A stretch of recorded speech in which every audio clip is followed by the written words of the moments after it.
Babad Giyanti karya Raden Ngabei Yasadipura I. Episode ke-233. Pangeran Mangkunagara menyerang Yogyakarta. Pangeran Mangkunagara sangat bingung hendak mengambil langkah bagaimana. Segala kerepotan yang berupa para wanita dan harta diungsikan. Setelah ditempatkan aman, pangeran berangkat tanpa tujuan pasti. Dalam hati ada keinginan menyerang Mataram, tetapi belum diutarakan kepada para prajurit. Dari Anggabayan, pasukan diarahkan ke selatan, lalu bermalam di Pamelaran. Paginya Pangeran Mangkunagara berangkat ke arah barat daya dengan 300 prajurit berkuda tanpa prajurit darat. Sepanjang jalan, siut hatinya, seakan mau bunuh diri saja. Sampai di desa Cendani, pangeran melihat burung gagak berjumlah ratusan hinggap berjajar-jajar di pematang pinggir jalan. Ada kira-kira 400 ekor. Kawanan burung gagak diterjang pasukan yang lewat. Mereka berterbangan ke depan. Tak lama terlihat lagi burung-burung itu berjajar di pematang dan lagi-lagi diterjang pasukan. Mereka berterbangan lagi ke depan dan lagi-lagi sudah terlihat kembali berjajar di sepanjang pematang. Peristiwa ini membuat hati para prajurit menjadi ciut. Pasukan Mangkunagaran terus ke barat menjelang senja sampai di timur Taji di desa Jambangan. Kudonowarso membuat pondokan yang terpisah di sebelah barat desa. Paginya Pangeran Mangkunagara bersiap berangkat. Kudonowarso menghadang di jalan. Bagaimana kehendak Paduka? Hendak kemana ini? Tanya Kudonowarso. Pangeran Mangkunagara menjawab, aku hendak ke Mataram. Kudonowarso berkata pelan, saya mohon Paduka kembali. Hati saya tidak nyaman. Kemarin di jalan bertemu dengan burung gagak. Itu isyarat tidak baik. Pangeran mendengus. Walau mati pun akan aku tempuh. Ajaklah semua kembali, kalau tidak patuh lagi padaku. Meski hanya tinggal bayangan, aku tetap jalan sendiri. Kudonowarso menangis sambil mengelus dada.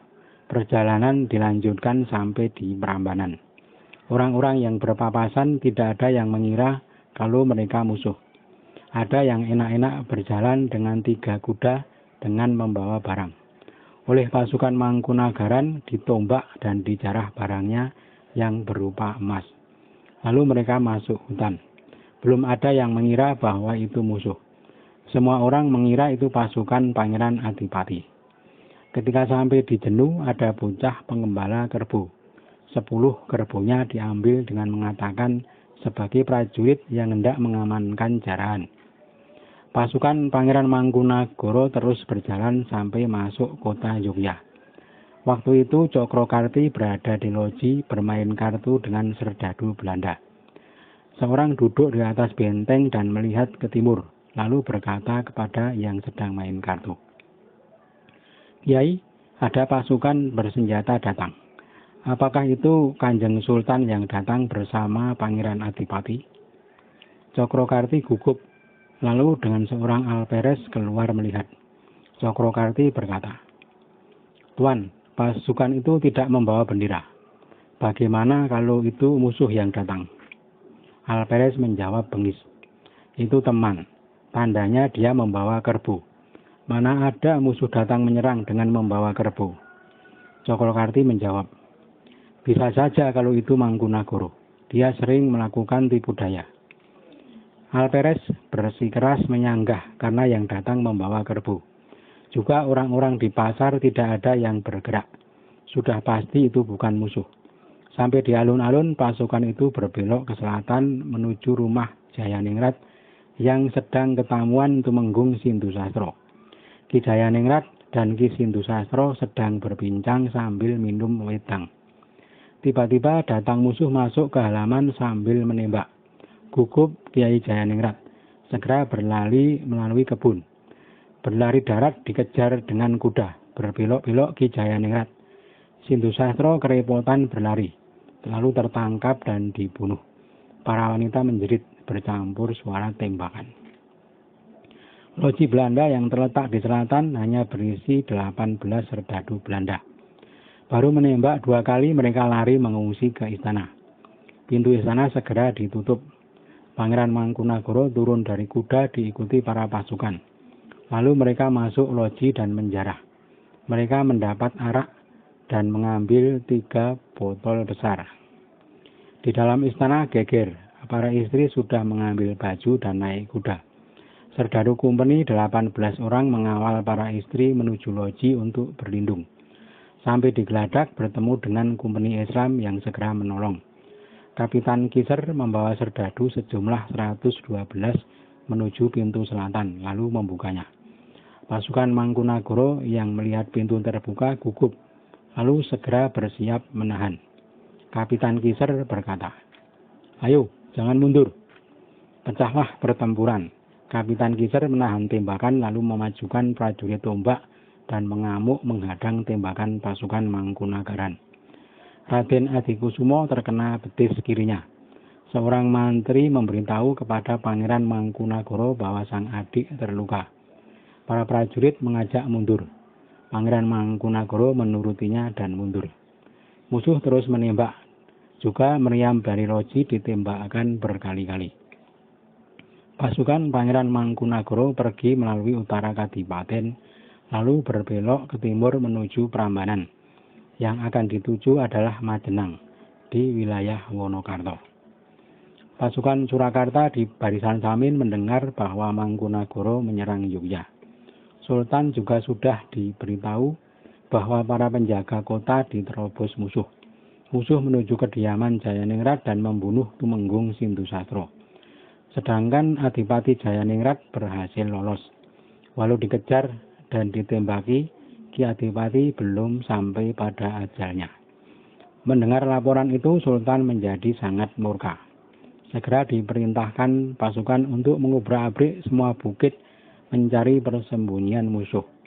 Mayor Istimolor memberangkatkan pasukan ke barat. Melalui Surakarta, Mayor menjemput prajurit 40-an dan membawanya menyerang Majenang. Pangeran Mangkunagara menghindar ke Bangak. Pasukan Istimolor berhenti di Majenang semalam. Paginya segera meneruskan pengejaran.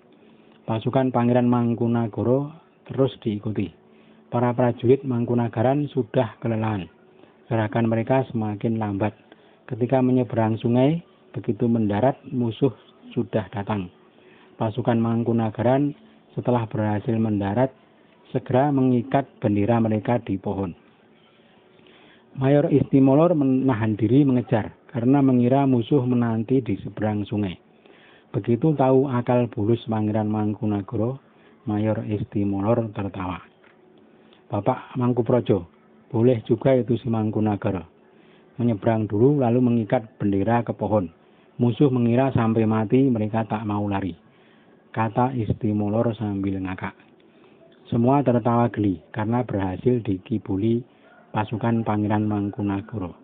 Pasukan Mayor segera menyeberang dan kembali melakukan pengejaran. Sementara itu Pangeran Mangkunagara telah sampai di Jamus. Paginya karena dikejar, lalu menghindar ke Matesih, lalu terus ke selatan sampai di Anggobayan. Lalu menuju tempat lama di Tanjung Sari. Berkali-kali berputar sampai 10 kali mengitari Surakarta. Gerakan pasukan Kompeni seperti sedang berburu kijang. Sudah takdir Tuhan, dan karena kualat kepada orang tua, perjalanan pasukan Mangkunagara sangat terlunta-lunta, menerobos hutan dan melompati jurang-jurang dan selalu dikejar-kejar. Pangeran Mangkunagara berpindah dari Tanjung Sari menuju Kaduang, lalu berhenti di desa Pinitanggung. Pasukan Surakarta berhenti di Kajoran, sebelah selatan Kayu Apak. Sultan memanggil Istimolor dan Mangkuprojo ke Sembuyan. Sultan berkata, "Istimolor dan Mangkuprojo, sebaiknya kalian berhenti mengejar. Yang dikejar sudah sangat lelah, dan yang mengejar pun sama. Kasihan orang kecil tidak sempat menggarap sawah kalau selalu terjadi perang." Mayor sepakat dengan perintah Sultan. "Saya setuju, Paduka. Sebaiknya sekarang kalau musuh diam, kita diamkan saja. Kalau musuh bergerak menyerang desa, segera saya perintahkan untuk menghentikannya. Mayor dan Adipati Mangkuprojo pamit kembali ke markas di Kajuran. Mereka memperkuat markas dan berjaga di sana.